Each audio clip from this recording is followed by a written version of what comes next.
washtari adkar. Juallah rumah untuk membeli kitab adkar gitu. Maksudnya apa? Seandainya harta kita satu-satunya itu adalah rumah, itu seandainya rumah itu dijual untuk membeli kitab adkar, itu enggak ada ruginya. Ini ulama seperti itu. Sampai-sampai kiai siapa itu yang Banyumanik itu, Kiai Yahya Mutamakin gitu. Jadi jangan sampai kita ini kok di rumah kita enggak ada kitab Al-Adkar gitu. Kenapa seperti itu hadirnya dimuliakan? Karena ini adalah perkara yang membimbing kita kan gitu. Di dalam 24 jam keseharian kita. Jadi ada kitab namanya Amalul Lailah wan Nahar. Amaliyah pada waktu malam hari dan siang hari. Supaya apa? Seorang muslim ini terbimbing 24 jam waktunya. Semangat itu wajib, semangat ya. Tetapi ketika semangat tanpa suatu irsyad, suatu bimbingan, maka jatuhnya adalah ngawur. Begitu. Maka Imam Nawawi rahimahullah taala beliau menorehkan dawuh-dawuhnya Rasulullah sallallahu alaihi wasallam menjadi sebuah kitab Al-Adkar ini supaya apa? 24 jam seorang muslim ini baik zahir ataupun badannya ini senantiasa ingat kepada Allah Subhanahu wa taala, karena setiap amal itu ada waktunya dan setiap waktu itu ada amalnya. Paham lagi? Setiap amal itu ada waktunya dan setiap waktu itu ada amalnya. Nah ini bagus sekali kalau digabungkan dengan kitab Bidayatul Hidayah Imam Ghazali, Pak. Gitu. Ada Imam Ghazali ini punya kitab tipis namanya Bidayatul Hidayah yang membahas mulai seorang itu bangun tidur hingga tidur kembali. Gitu. Bangun tidur, apa wiridannya, kemudian wudu, sholat 2 rakaat di rumah, jalan menuju masjid itu. Nah, yang dohiriyah seperti itu dari bangun tidur dan sehingga tidur kembali. Terus kemudian amaliyah hati, apa yang hendaknya diwujudkan seorang muslim. Itu hati yang dimuliakan.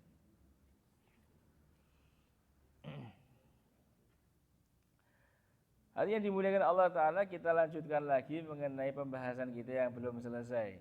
Ini Pak Hiro absen terus nih 2 kali pertemuan, Pak. Wah, liburan. Masya Allah ini. Oke, kita masih melanjutkan bab yang kemarin mengenai masalah doa kunut di dalam subuh. Oke. Jadi mungkin tidak akan kita bacakan ulang mengenai masalah hadisnya. Cuma kalau ada yang tanya akan kita kita bacakan di sini. Kita bawakan 3 pokoknya gitu. Nanti akan terus dikawal. Bismillahirrahmanirrahim. Wa'lam annahu yustahabu idza kana al-musalli imaman ayyakula. Ketahuilah disunahkan ketika seorang yang sholat itu dia menjadi imam, hendaknya dia mengucapkan Allahumma hdina. Allahumma hdina itu apa? Bilafzil jam'i, dengan menggunakan lafaz jamak. Jadi kalau dalam bahasa Arab itu ada namanya pembahasan isim domir. Isim domir itu artinya kata ganti. Kata ganti itu ada kata ganti orang pertama, kata ganti orang kedua, kata ganti orang ketiga. Gitu.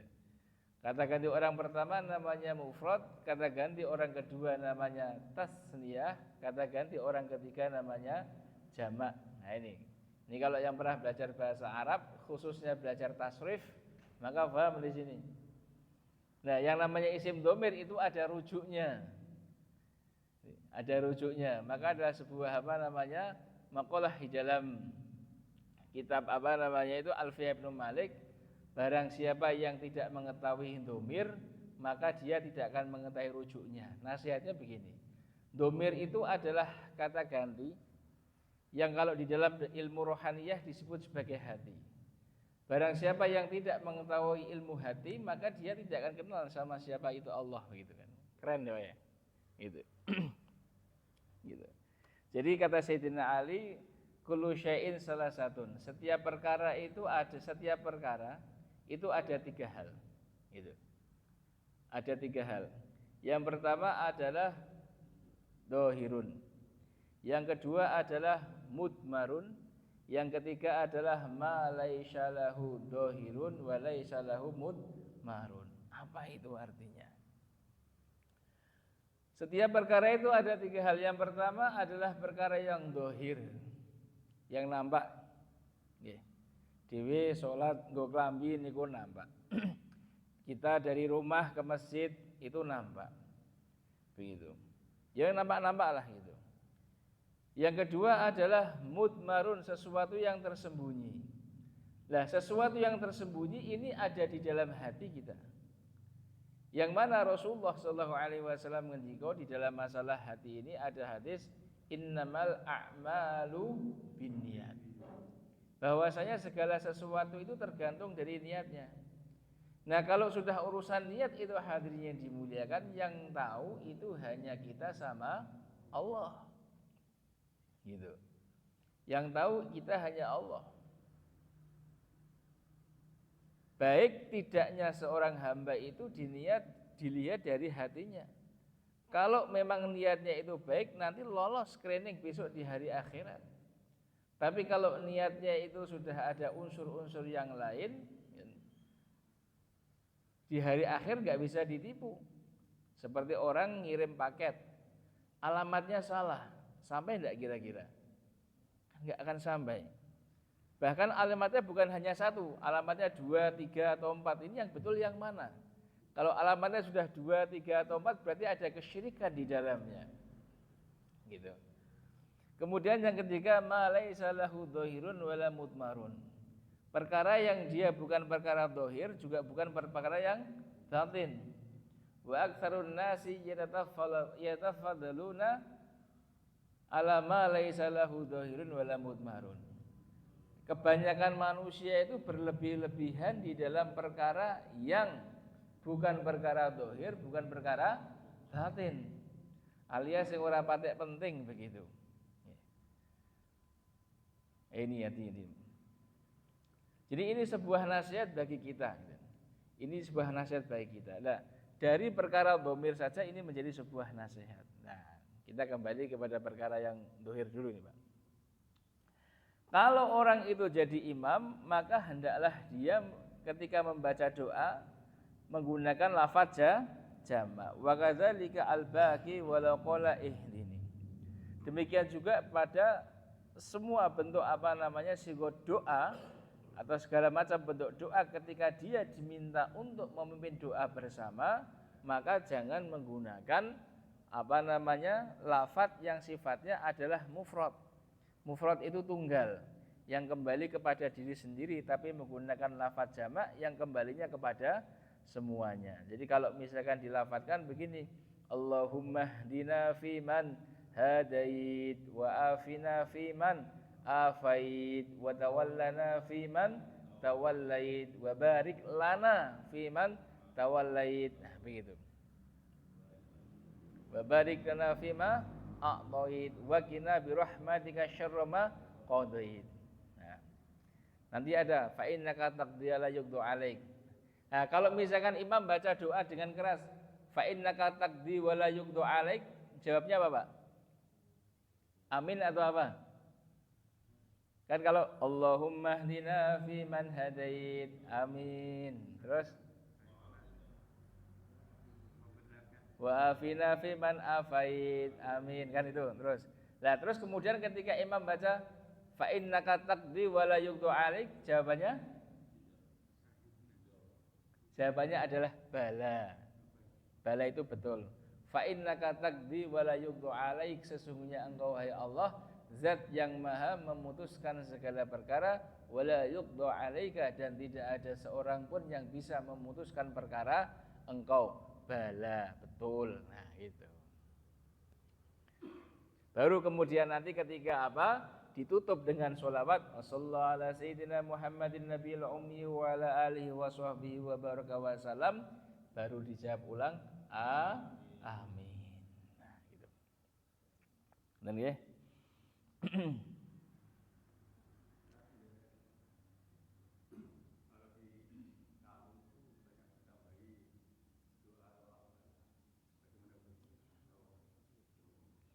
Oke.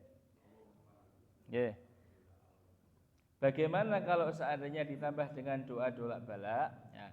Kaidah umum di dalam masalah doa kunut itu adalah tidak ada doa yang qayyid, artinya suatu ketentuan. Gitu. Ini pendapat muktamad seperti itu. Gitu. Nah, seandainya, tapi sebagian ulama ada yang mengqayyidkan, menentukan bahwasanya doa kunut itu hanya hasil dengan doa yang diajarkan Rasulullah kepada Sayyidina Ibnu Abbas nih, sama Abdullah bin Umar. Cuman pendapat yang muktamad adalah doa apa saja yang dipanjatkan maka ini sampai. Artinya hasil kesunahan daripada doa kunut. Nah, termasuk di dalamnya adalah ketika ada doa tolak bala. Allahumma rif anna minal bala, itu kan, wal waba wal fahsya wal munkara waz zalazila wat ta'un ila akhir itu. Nah, terus kesunahan lah ketika ada doa tolak bala seperti itu, ini kan biasanya ada membalik tangan, kan gitu. Nah, ini dibahas di dalam kitab Fathul Mu'in karya Syekh Zainuddin Al-Malibari.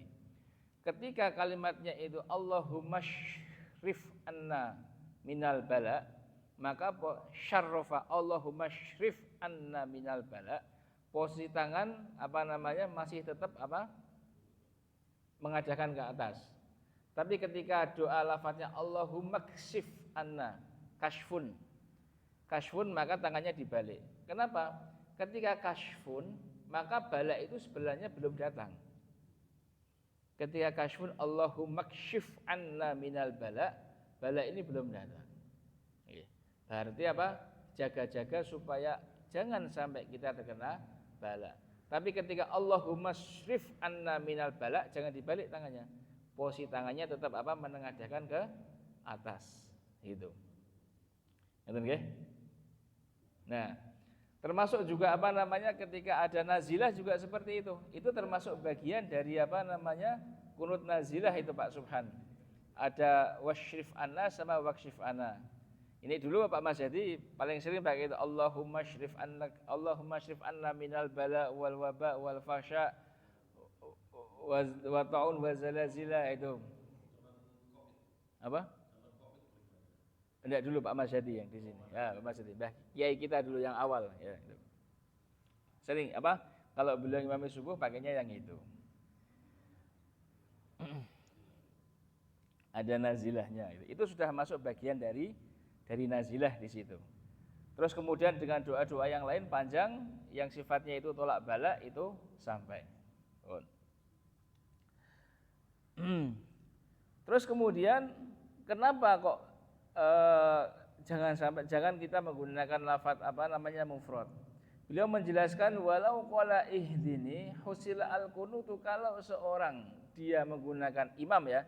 Kalau imam dia itu dengan menggunakan redaksi tunggal yang kembali kepada dirinya sendiri, yang mana dalam bahasa Arab disebut mutakalim wahdah, begitu. Husila al-qunutu, maka kesunahan doa kunut tetap didapatkan, gitu kan. Wa kana makruhan, tetapi hukumnya adalah makruh, begitu. Hukumnya makruh. Kenapa seperti itu dihukumi makruh? Li'annahu yukrahu al-imamu tahsisu nafsihi bidu'a. Dimakruhkan bagi seorang imam untuk mengkhususkan dirinya sendiri ketika berdoa. Imam di sini kan dijadikan panutan. Artinya ketika dia berdoa, doanya kan bukan untuk dirinya sendiri, bukan untuk keluarganya sendiri, tapi untuk orang banyak. Nah, gitu. Maka kalau doanya untuk sendiri, hukumnya adalah makruh. Gitu. Beda kalau memang sudah kita doa sendiri-sendiri, nah gitu. Karena ada hadis warwaina fi sunani Abu Dawud wa Tirmidzi an Thauban radhiyallahu anhu. Beliau meriwayatkan hadis dari Sunan Abu Dawud, Sunan Tirmizi dari sahabat Thauban radhiyallahu anhu. Apa itu bunyinya hadisnya, hadirin yang dimuliakan? Qala Rasulullah sallallahu alaihi wasallam la ya'ummu 'abdun qauman fayakhussu nafsahu bi da'watin dunahum fa in fa'ala faqad khanahum. Janganlah seorang hamba ini mengimami suatu kaum yang mana ketika dia diminta untuk berdoa, Yang mana ketika ia diminta untuk memimpin doa, doanya itu dikhususkan untuk dirinya sendiri. Gitu. Ini Kanjeng Nabi begitu. Janganlah seorang hamba atau janganlah ada seorang lah gitu. Misalkan Pak Malik kan ditunjuk untuk memimpin doa kan gitu. Jangan mengkhususkan doa itu untuk dirinya sendiri gitu kan. Kanjeng Nabi ketika melanjutkan fa'in fa'ala faqad khonahum. Kalau melakukan hal yang demikian maka dia telah khianat kepada kaum itu, kepada masyarakat itu. Lebih-lebih kalau misalkan masyarakat itu nggak paham bahasa Arab kan itu, wah ini dimanfaatkan aminnya gitu. Allahumma gdini daini kan gitu. Ya Allah lunasilah hutang saya. Sekalian amin. Padahal orang ngerti artinya apa. Kayak gitu. Itu. Maka khonahum. Hukumnya tidak sampai haram, tapi makruh. Paham ya? Allahumma shalli ala Muhammad. Ya.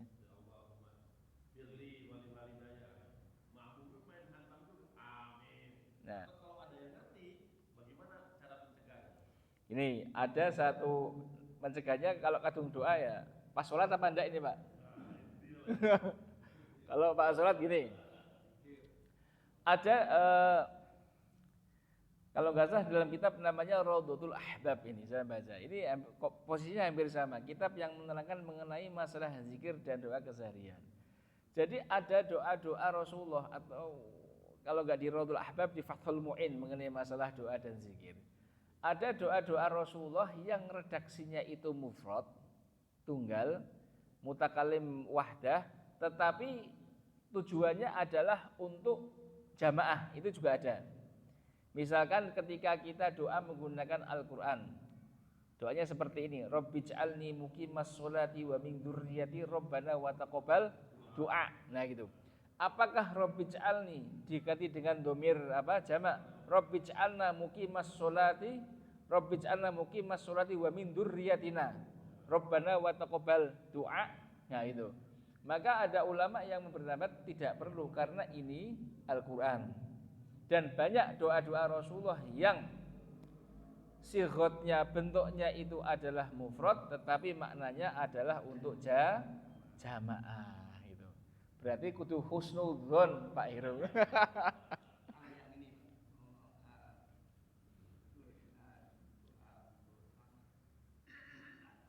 Gimana?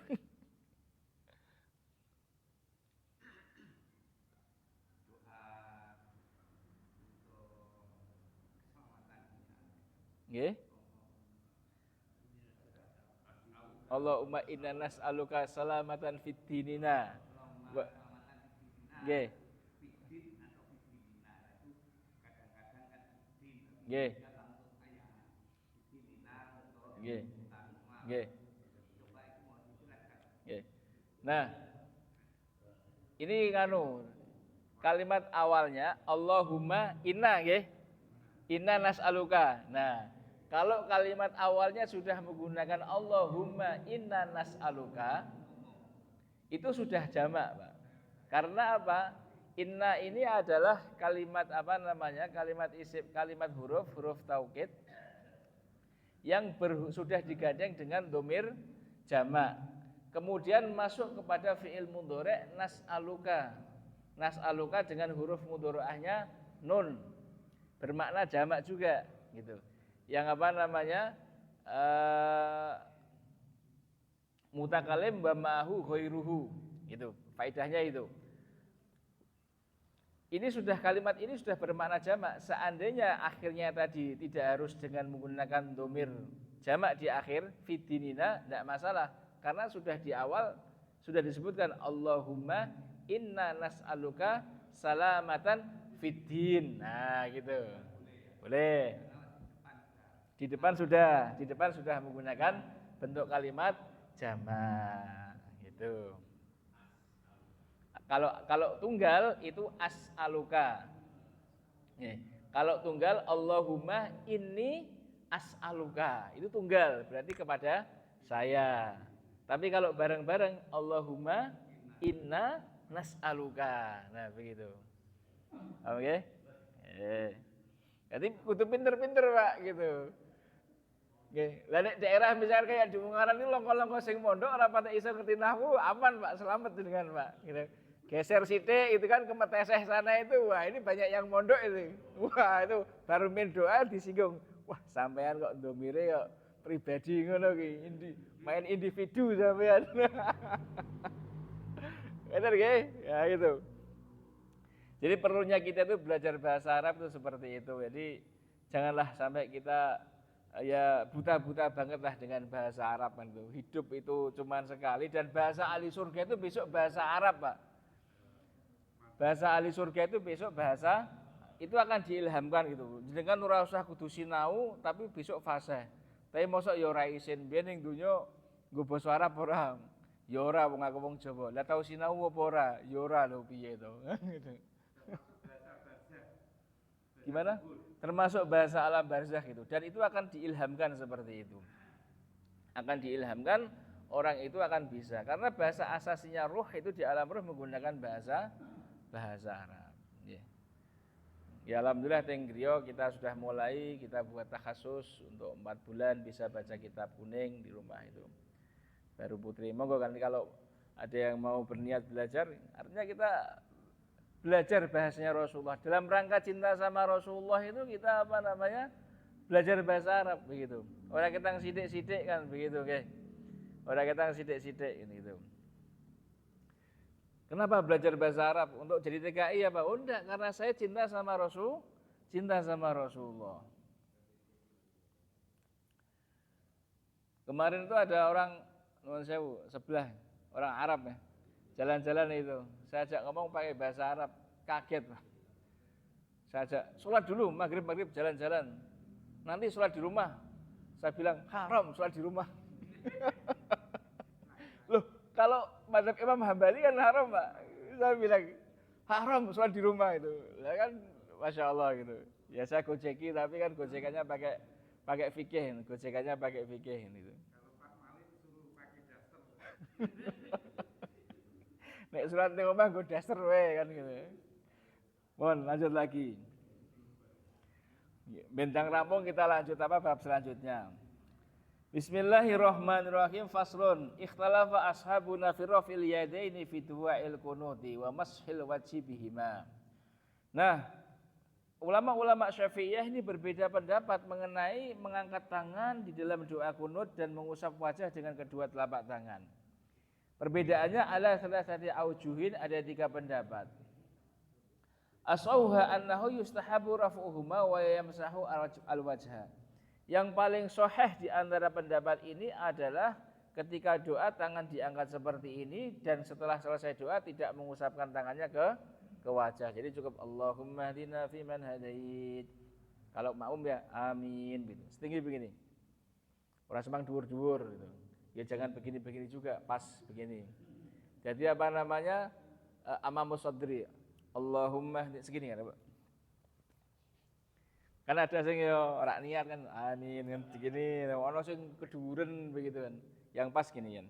Allahumma hdina fi man hadait wa afina fi man afait wa tawallana, pas gini aja nih. Ah gitu. Berarti para tidak nggih, sejajar, nggih. Saudara dada gitu. Terus kemudian yang kedua adalah yarfa'u wa yamsahu. Yarfa'u wa yamsahu, mengangkat tangan kemudian mengusapkannya, gitu kan. Ini pendapat yang kedua. Jadi habis tangan diangkat, terus kemudian ketika doa selesai diusapkan ke wajah. Pendapat yang ketiga la yamsahu wa la yarfa'u, tidak mengusap kedua tangan ke wajah dan tidak mengangkat tangan. Jadi tangannya biasa saja. Allahumma hdina fiman hadait. Gitu. Nah, masalah nanti apakah jahar apa sir ada pembahasan di berikutnya. Nah, ini adalah pendapat yang ketiga. Wattafaqu ala annahu, la ulama bersepakat ala annahu pada suatu pendapat la yamsahu ghairu wajhi minal sadri wa nahwihi, tidak sunnah mengusap selain dari wajah, dada dan selainnya. Jadi kalau misalkan mengusapnya wajah masih ada kesunahan. Bal qalu dzalika makruhun, bahkan banyak ulama berpendapat mengusap itu hukumnya makruh, begitu Bang. Ini adalah pembahasan apakah ketika doa itu doa kunut itu tangannya diangkat atau tidak. Nah itu. Kalau masalah sir atau tidak, nah kita bahas bareng-bareng di sini. Wa amal jahru bil kunut wal asraru bihi. Adapun jahar atau mengeraskan suara di dalam doa kunut wal israru bihi dan memelankan suara dengan ketika doa kunut, faqala ashabuna, maka ulama-ulama kami dari kalangan Syafi'iyah berpendapat ingkana musolli munfaridan. Nah, kalau sholatnya itu sholat sendiri, gitu kan, asarra bihi, gitu. Kalau sholatnya sendiri, maka doanya apa? Pelan. Loh kok sholat sendiri bagaimana? Kok enggak jamaah? Kawanan subuhe, Pak. Wis kusnudon ngeten nggih. Semalam sholat tahajudnya, wah, jos-josan tak turu sediliah, ngono bahasane ngono. Tahajudnya mempeng tak turu diluah ngono. Lah kok bablas. Wis jam 5 kurang seprapat ya rampung kan nggih. Kan gitu. Nah orang nangine jam kok jam 5 ternyata. Nah, ya ora apa-apa karena tidur itu merupakan rukhsah, nggih Pak nggih. Tidur itu merupakan rukhsah. Gitu. Orang tidur, misalkan begini. Orang tidur jam 11 siang. Tak koilulah dulu, kan 11 belum masuk zuhur. Saking capeknya kebablasan, Pak. Bangunnya jam 4. Niku. Dosa mboten, Pak? Dia enggak kena dosa, tapi wajib untuk mengqadha. Nek ora diqadha baru dosa. Gitu. Lah ngodoknya karena tidur itu dianggap uzur, maka ngodoknya boleh nanti, maksudnya setelah sholat asar begitu. Jam itu lagi. Nah, begitu. Nah kalau sholatnya itu sendirian, maka dia pelan ketika doa kunut. Wa in kana imaman jaharobi alal madhabi as-sahihi al-mukhtar. Kalau dia menjadi imam, Pak, dan menjadi imam jaharobihi, maka doa kunutnya harus keras seperti orang baca Al-Fatihah. Allahumma hdina fi man hadait. Amin. Wa afina fi man afait. Ini adalah alal madhabis sahih, menurut pendapat madhab as-sahihi yang sahih, al-mukhtari yang dipilih pendapatnya. Alladzi dzahaba ilahi al-aktsaruna, yang mana pendapat ini dipegangi oleh kebanyakan mayoritas ulama Syafi'iyah. Jadi kalau sholatnya sendirian bacanya sir. Kalau sholatnya jamaah dia jadi imam bacanya jahar. Wasani yang kedua annahu yusiru kasairi da'awati fi sholah. Pendapat yang kedua bahwasanya doa kunut itu tetap dibaca sir, dibaca pelan sebagaimana doa-doa zikir-zikir yang dipanjatkan di dalam sholat. Contohnya ruku' subhana rabbiyal azim kan pelan. Iktidal Rabbana lakal hamdu kan pelan. Terus kemudian sujud subhana rabbiyal a'la ini pelan. Ini pendapat pendapat yang kedua. Nah, wa amal ma'mumu, adapun makmum fa ilam yajhar al imamu qannata sirron. Ini pendapat yang kedua tadi. Nah, ini sekarang pembahasan yang beda lagi. Yang kembali kepada yang pertama. Wa amal ma'mumu, apabila seorang makmum fa ilam yajhar al imamu, apabila imamnya kok dia tidak membaca jahar qannata sirron, maka dia membaca kunut dengan pelan. Kasairi da'awati, seperti doa-doa yang lain. Fa innahu yuwafiqu fiha al imamu sirron, karena dia mencocoki di dalam sholat itu, kan? Mencocoki dengan imamnya dalam keadaan membaca sir. Itu, Pak. Jadi kalau misalkan imamnya tidak membaca jahar, ya sudah, dia membaca siri, dia membaca kunut dalam keadaan siri. Sir kok siri. Sir itu pelan. Kalau imamnya tidak membaca keras, dia membaca sendiri dalam keadaan sir. Nah, begitu. Nggih, sir. Nah, wa in jahara al-imamu. Lah, sekarang kalau imam mengeraskan suara bagaimana? Tadi kan imam memelankan suaranya. Sekarang imam mengeraskan suaranya. Wa in jahara al-imamu bil kunuti, kan? Kalau imam mengeraskan suaranya, nah ini ada dua pembahasan. Yang pertama adalah fa in kana al-ma'mumu yasma'uhu. Makmum dia mendengar suara imam. Ya. Kalau makmum itu mendengar suara imam ammana ala du'aihi, maka makmum itu mengaminkan doa dari imam. Kenapa? Karena dia mendengar doa dari imamnya. Wa syarakahu fi du'a fi sanai, dan membarengi imam di dalam pujian fi akhir. Pujian itu napa? Ya tahu yang tadi itu. Fa innaka taqdi wa la yuqda alaik wa la ya'izu man adait. Tabarakta rabbana wa ta'alaik falakal hamdu ala ma qadait nastaghfiruka wa natubu ilaihi.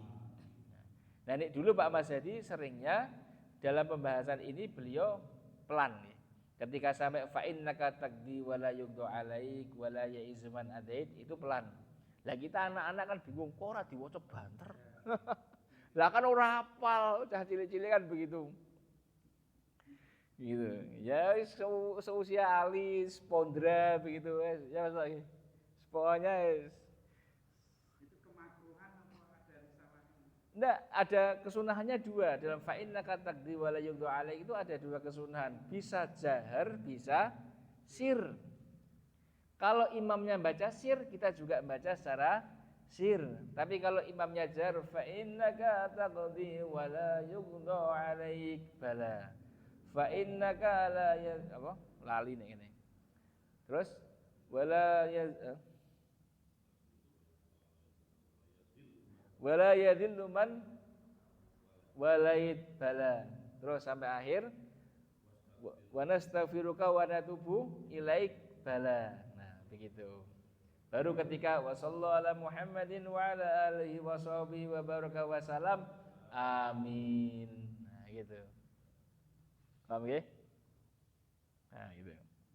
Kalau menerangkan anak-anak yang tadi yang PBI itu kan harus ada tahunya mengapa diam, mengapa sir, mengapa jahar. Oh, kalau dasar anak itu ya diajari. Anak-anak ini kalau pas doa kunut boleh pada redaksi ini boleh dibaca kenceng, boleh dibaca pelan. Nek imamnya baca kenceng, jawabnya bala. Bala itu artinya ya, betul. Mboten amin. Kalau imamnya bacanya pelan, maka kita ikut baca secara pelan. Itu.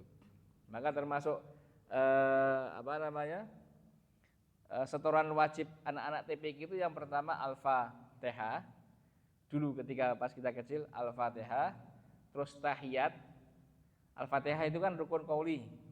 Tahiyat juga rukun qauli. Nah, sedangkan apa? Kunut ini sunnah ab'ad. Nah, gitu. Sunnah ab'ad. Lah tasyahud awal sudah masuk di bacaan tasyahud itu. Jadi apa namanya? At-tahiyatul. Kalau dulu kan ngajari at-tahiyatul kan begitu. Wah, ini kan harus kita koreksi. At-tahiyatul mubarakatus sholawatut. Nuwun sewu Pak, di dalam masalah tasyahud itu nuwun sewu dijaga betul tasydid-tasydidnya. Tasyahud di dalam sholat ini adalah rukun. Rukun ini adalah perkara yang menjadikan sholat itu sah dan ia bagian dari sholat. Kalau tasydidnya tidak dijaga, nuwun sewu, sholatnya mboten sah Pak. Sama dengan Al-Fatihah. Bismillahirrahmanirrahim. Harus kelihatan tasydidnya. Ghairil maghdubi 'alaihim waladdallin. 6 ketukan. Ghairil maghdubi 'alaihim waladdallin. 6 ketukan. Dulu guru kita disiplin sekali di dalam apa namanya? Di dalam mengajarkan Al-Fatihah ini. Sampun? Oke, adzan rumiyin monggo.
Asyhadu anna Muhammadar Rasulullah.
La haula wala quwwata illa billah. La haula wala quwwata.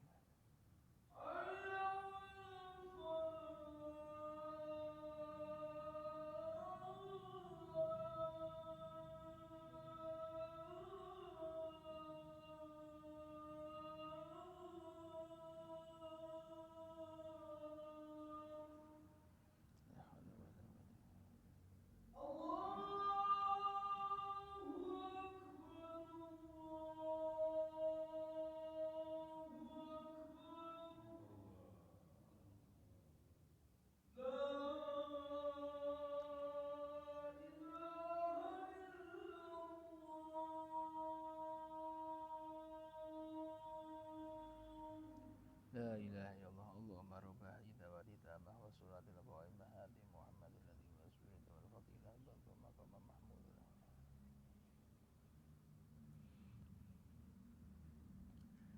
Bismillahirrahmanirrahim.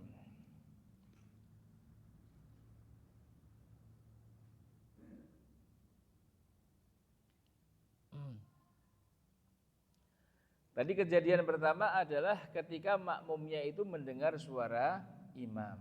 Ketika makmumnya itu mendengar suara imam, maka makmum mengaminkan doa dari imam. Nah, wa in kana la yasma'uhu. Nah, sekarang kasusnya adalah makmum itu tidak mendengar suara imam. Bagaimana?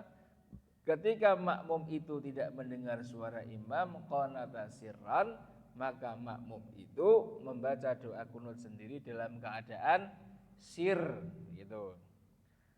Dalam keadaan apa? Sir, yaitu pelan. Wakila yu'amminu, tapi ada satu pendapat tetap mengaminkan meskipun tidak mendengar suara imam.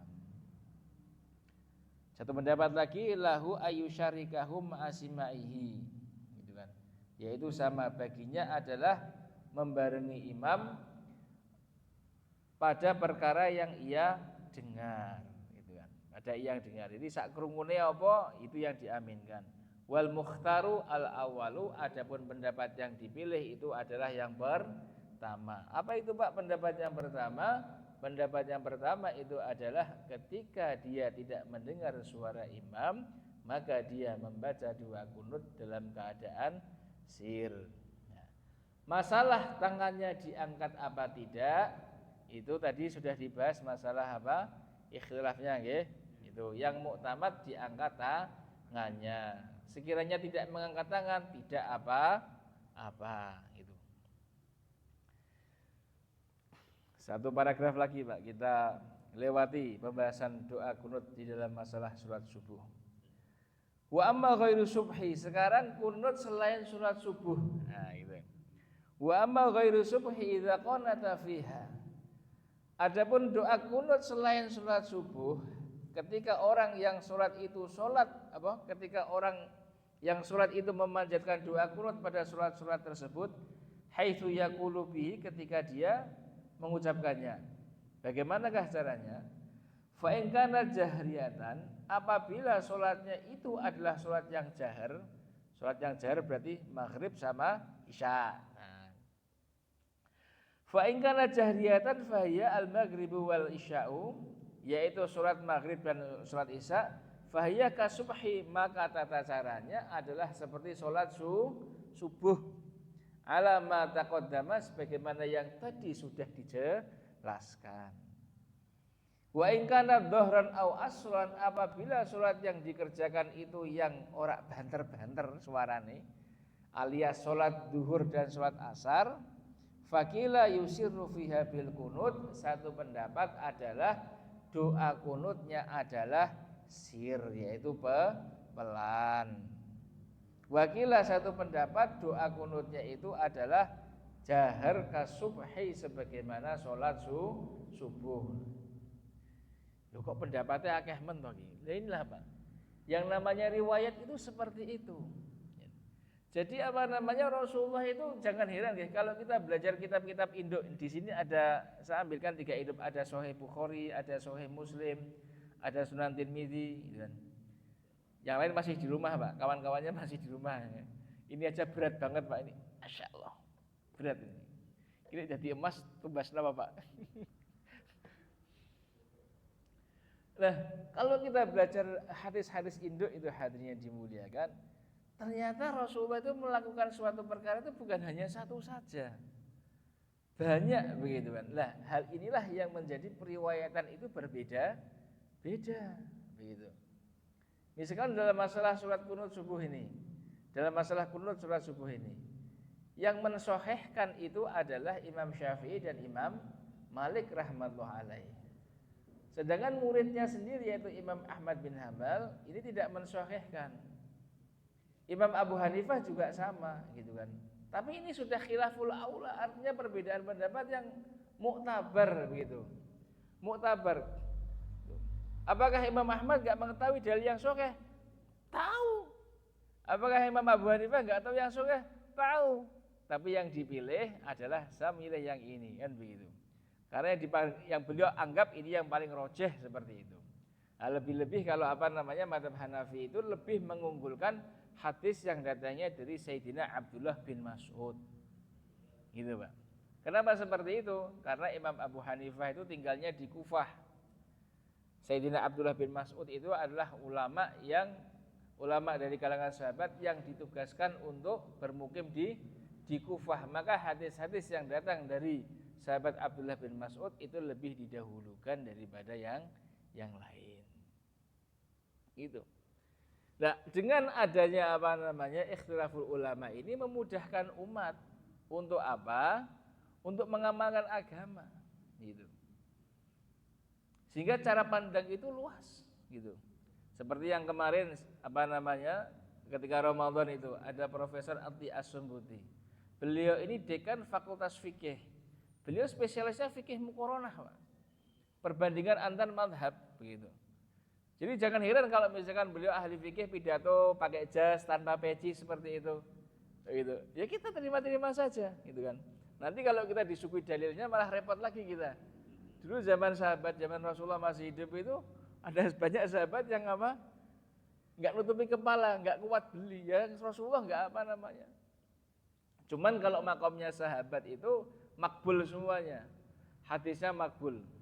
Jadi ilmu asal di dalam mustalahul hadis itu 2, satu makbul, satu mardud. Sebelum ada istilah sahih, hasan, dhaif itu 2. Makbul dan mardud. Lah makbul itu di dalamnya ada sahih, di dalamnya ada hasan. Sahih pun nanti ada sahih li ghairihi, hasan pun itu ada hasan li ghairihi. Nah, ini nanti kalau ngaji kita mustalahul hadis. Ada ulama Mesir namanya Mustafa Dib Al-Bigha. Itu beliau langsung memberikan sistematikanya. Kalau hadis seperti ini ngamalkan boleh apa tidak? Kalau hadis ini mengamalkan boleh apa tidak? Ada kitab, saya punya kitabnya Mustalahul Hadis, karangannya apa? Mustafa Dib, Syekh Mustafa Dib Al-Bigha, ulama Azhari beliau. Ulama dari Al-Azhar. Nah, ini beda pendapat gitu, guys. Ada yang mengatakan sir, ada yang mengatakan jahar. Ini kalau sholatnya asar dan duhur.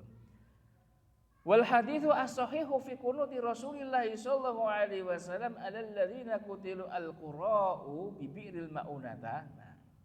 Hadis yang sahih yang menerangkan kunutnya Rasulullah sallallahu alaihi wasallam mengenai orang-orang ahli Al-Qur'an yang dibunuh di Bi'ril Maunah itu adalah yaktadi dhahiruhu al-jahru. Ini menuntut menghendaki bahwasanya hadis ini adalah Rasulullah melakukan kunutnya itu secara jahar.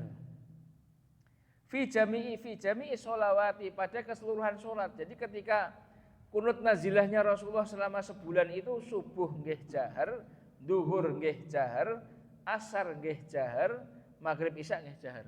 Jadi 5 waktu itu jahar semuanya. Gitu. Fa fi Sahih Bukhari fi bab tafsiri qaulillahi ta'ala, pada kitab Sahih Bukhari mengenai tafsir firman Allah Subhanahu wa taala, laisa laka min amri syai'un. Gitu kan? An Nabi Hurairah, gitu kan. Jadi kalau kunut nazilah Pak, hadisnya itu Abu Hurairah. Oh, itu kunutnya nazilah itu. Iya, itu riwayat Abu Hurairah. Rasulullah itu kunut itu nazilah. Iya, itu riwayat Abu Hurairah. Kalau yang kunut spesialis subuh itu bukan Abu Hurairah, tapi Anas bin Malik lah, itu kan. Gitu. Ini rojeh-rojehan sanad. Maka kalau orang ngaji sanad, ngaji hadis itu wajib ngaji namanya mustalahul hadis. Lah kalau bilang hadis, cerita hadis kok enggak pernah ngaji mustalahul hadis, sebentar ini, Masya Allah ini. Gitu. Mau dibawa kemana ini? Gitu. Agama ini mau dibawa kemana? Jadi agama itu Pak sudah dikawal oleh para ulama, gitu kan. Kalau orang itu bicara hadis, berarti dia harus menguasai ilmu mustalahul hadis. Harus adil, sampaikan, oh ini sahih, ini hasan atau sahih li ghairihi. Ini hasan atau hasan li ghairihi. Tampilkan semuanya. Bukan yang senang tampilkan, enggak senang diumpetke lah. Ini kan ngerepoti Mas. Enggak amanah namanya. Dalam hadis disebutkan katmul ilmi, orang yang menyembunyikan ilmu. Ini besok dihisab di akhirat. Katmul ilmi itu dihisab di akhirat. An-Nabi Hurairah radhiyallahu anhu anna Nabiy sallallahu alaihi wasallam, dari sahabat Abu Hurairah radhiyallahu anhu bahwasanya Rasulullah sallallahu alaihi wasallam jahara bil kunut, beliau menjaharkan di dalam doa kunut fi kunutin nazilati, di dalam kunut nazilah. Nah, misalkan kemarin kita corona, Pak, ini sangat itu dianjurkan kunut nazilah itu. Lah kita kan masjidnya ditutup. Tapi ngono nggih Pak Samani nggih, kalau izin nggih nika nggih. Ya, Pak Samani nggih ikut salat itu enggak masalah. Nah, itu sebenarnya kunut nazilah di situ. Pokoknya ada perkara-perkara yang mengguncangkan jiwa orang mukmin itu kunut nazilah. Harga-harga naik itu kunut nazilah itu. Gitu. Bencana alam kunut nazilah, begitu Pak. Nggih. Masya Allah. Jadi hadirin yang dimuliakan, ini sudah kita melewati beberapa minggu ini kajian bab kunut di dalam masalah sholat subuh. Dalil-dalilnya sudah kita sampaikan. Kemarin kita bacakan yang dari Sahih Bukhari, kita bacakan yang dari Sahih Muslim, kita bacakan yang dari Sunan Tirmizi, yang yang mengamalkan siapa, yang tidak mengamalkan siapa, begitu kan. Jadi supaya kita itu bisa melacak begitu. Jadi kenapa kalau misalkan kula ngaji niku mesti bawa kitab literasinya gitu, supaya kalau misalkan diruntut itu bisa jelas misalkan. Jadi kan kita itu masa sih nggak percaya? Ya silakan, kalau misalkan nggak percaya, ini kitabnya silakan dibaca, ini saya bawakan. Apakah iya begitu kan? Ya ini kitabnya ini, ada 3 kitab di depan kita. Bukan hanya matannya. Ini Sahih Bukhari dengan Fathul Bari pada bab pembahasannya. Fathul Bari ini adalah Al-Imam Ibnu Hajar Al-Asqalani. Orang pertama yang memberikan penjelasan Sahih Bukhari. Imam Ibnu Hajar Al-Asqalani, makamnya ada di Palestina. Imam Ibnu Hajar Al-Asqalani ini punya murid namanya Syekhul Islam Zakaria Al-Ansori. Punya kitab namanya Fathul Wahhab. Gitu. Al-Imam Syekhul Islam Zakaria Al-Ansori punya murid namanya Imam Ibnu Hajar Al-Haytami Al-Maki. Punya kitab namanya Tuhfatul Muhtaj. Gitu. Santrinya banyak, diantaranya adalah Syekh Zainuddin Al-Malibari. Ini bukan orang Arab ini, tapi kitabnya digunakan di dalam kajian Tawasud Madzhab Syafi'i, kitabnya Fathul Mu'in. Ini orang India. Tapi yang punya sanad yang nyambung sampai beliau adalah orang Indonesia. Jadi orang India kalau pengen minta sanad apa, kitab ini harus datang ke ulama-ulama Indonesia. Jadi ulama Indonesia yang mukim di Mekah Al-Mukarramah, namanya adalah Syekh Yasin bin Muhammad bin Isa Al-Fadani. Beliau kondang dengan julukan Al-Musnid Ad-Dunya. Alhamdulillah kita punya salat melewati beliau. Jadi begitu, Pak. Jadi artinya ketika orang itu menyampaikan suatu ilmu, karena ilmu inilah ilmunya Allah, ilmunya Rasulullah itu. Kita ini hanya menyampaikan, sehingga ketika kita menyampaikan ini pendapatnya adalah pendapatnya ulama yang memiliki kapasitas di dalam menyampaikan Quran dan hadis begitu. Nah, kalau misalkan kita nggak menguasai, kita bacakan saja, kita ulas bersama. Begitu. Misalkan kita ini sahih, berarti kita datangkan kitab penjelasan yang membahas sahihnya di sini, begitu. Sehingga umat itu bisa terdidik, Pak. Dan yang dibutuhkan umat sekarang itu seperti itu. Sehingga dalam beragama itu bukan berdasarkan fanatisme, atau bukan. Bawa kitabnya, bacakan, bawa kitabnya, bacakan, begitu. Dan tradisi seperti ini harus kita hidupkan. Tradisi ilmiah seperti ini harus kita hidupkan. Kalau orang itu, ini Imam Bukhari, bawa Bukharinya, bawa Fathul Barinya. Gitu. Ada Alamah Al-ini kitabnya Imam Qastolani itu punya punya syarah Bukhari, ya itu. Kalau Alamah Ain itu Ubdatul Qori itu kan. Bawa semuanya begitu. Jadi kan, ini supaya kita hidupkan tradisi-tradisi ilmiah itu seperti itu, Pak, gitu. Sehingga kalau ada khilafnya bisa kita lihat, kan, bisa kita deteksi gitu kan. Kita sebagai seorang yang mengaku thalabul ilmi itu bisa mendeteksi. Sehingga kita belajar agama, kita ngaji itu bukan untuk menghukumi orang, bukan. Gitu kan. Dalam ilmu tazkiyatun nafas kita belajar ngaji itu adalah untuk kembalikan kepada diri kita sendiri. Yang kurang dari diri saya ini apa ya? Yang masih belum betul dalam diri saya itu apa? Begitu. Insyaallah Pak nggih. Mudah-mudahan Allah taala menerima ngaji kita sore hari ini dan kita ditingkatkan lagi lebih ditingkatkan lagi amaliyah kita oleh Allah taala, kita diperbaiki diri kita, keluarga kita. Dalam rangka Dalam rangka mencintai Rasulullah sallallahu alaihi wasallam. Hadirin dimuliakan, kurang lebihnya mohon maaf. Kita akhiri bersama-sama kifarah majelis. Subhanakallahumma wa bihamdika asyhadu an la ilaha illa anta astaghfiruka wa atubu ilaik. Wallahul muwaffiq ila aqwamit thoriq. Assalamualaikum warahmatullahi wabarakatuh.